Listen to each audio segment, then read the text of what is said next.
昨年一考的台南所处中兴宫文王祭有咧做市定民俗，因为王府的仪式真神秘，这庙方头一摆对外公开，也举办王府行仪演习营，希望这个王府文化会当继续传承落去。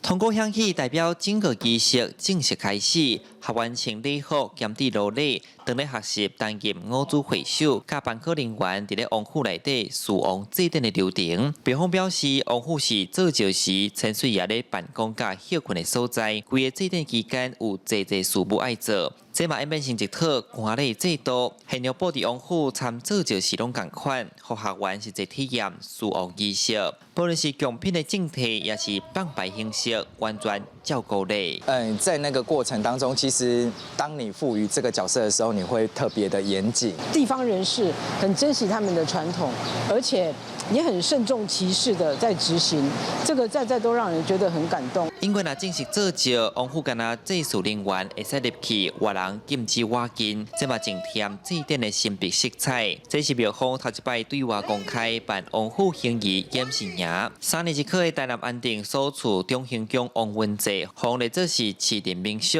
伫咧早年医学无发达的时代，定有瘟疫，地方透过信仰12瘟王因坐船，相信会使甲瘟疫送出海，到达有上百档的历史。